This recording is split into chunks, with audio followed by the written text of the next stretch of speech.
So, also you look at the Delta Protection Act, and is bolstered by the mandate to reduce Delta reliance. I'll emphasize reduce Delta reliance on exports to meet California's future water needs, Water Code Section 85021. So why are we continuing to push this agenda that's not even compliant with our own laws? Now, as Madam Chair had indicated, this legislature voted to put the water bond out with the agreement that we were going to get storage out of that. Then the Water Commission now has declared that it doesn't meet the public need. So we have one agency telling us that what we intended it to be used cannot be used for now. And then you look at these laws that we put in place, and all of a sudden we're not reducing the need on the Delta. Now, other water agencies have. San Diego built their own desal plant at their expense, and they're reducing their need on the Delta. This increases the need on the Delta. So are we breaking our own laws?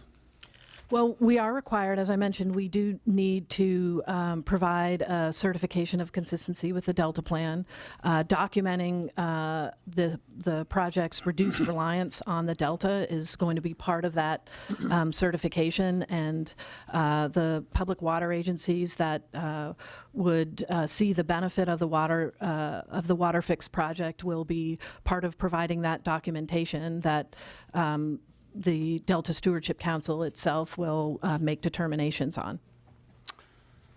So you're right, and we anticipate describing the reduced reliance requirement as it relates to this project. So, forgive me, but when you talk about other agencies making the determination, those are appointments by administrations. And so there has been a feverish attempt to make sure that this project has been a accomplished goal by a certain time set. One of the things that troubles me is that the legislature has been completely alienated from this process when we look at this huge investment going forward. And is this an accomplished goal of this legislature to weigh in? I mean, it's just like these agencies are telling us what they're going to do, and you're going to like it. That's not what I came up here to be. I came here to make sure that the people's money is being spent in an appropriate fashion and the best value going forward. I don't believe this is a value. The other thing is when we look at other components, I just wonder what the people were told when the pumps were put in at Tracy. Is this going to make the Delta better in the early 50s or whenever they were put in? And then when you look when Millerton Dam was installed in the Fresno area, the San Joaquin River dried up for 60 miles. And that was the southern push to the Delta.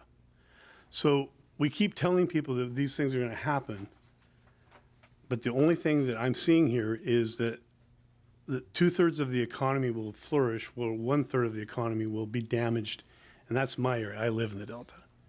Salinity will rise in the Delta. If you're taking 9,000 cubic feet, now what is that in gallons? 9,000 cubic feet per minute. How many thousands of gallons is that taking out of the river and into conveyance?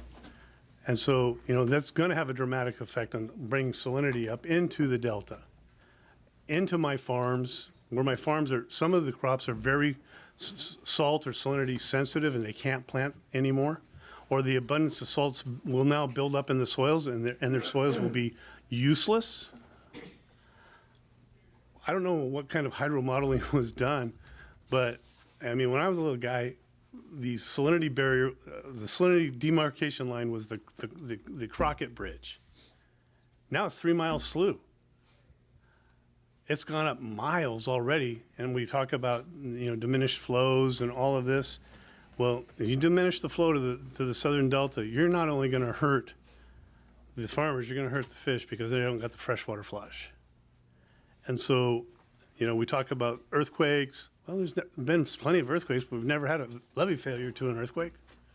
And we talk about all of this other stuff where we see, again, we can have a difference of opinion how you get to X.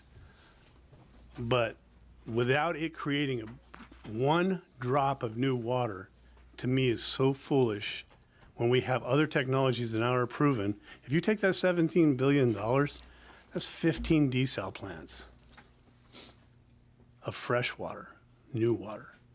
I mean, we have decommissioned power plants on our delta right now in Pittsburgh and Antioch that have distilling processes in place that we could utilize.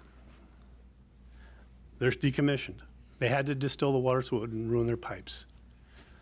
So again, I see this myopic push to this project, and it troubles me because we, the legislature, have not weighed in and said, is it a value to California as a whole? Just as the Water Commission has told us, as we approved Prop 1A, that the Sites Reservoir and Temperance that we wholeheartedly wanted to get funded is no value to them.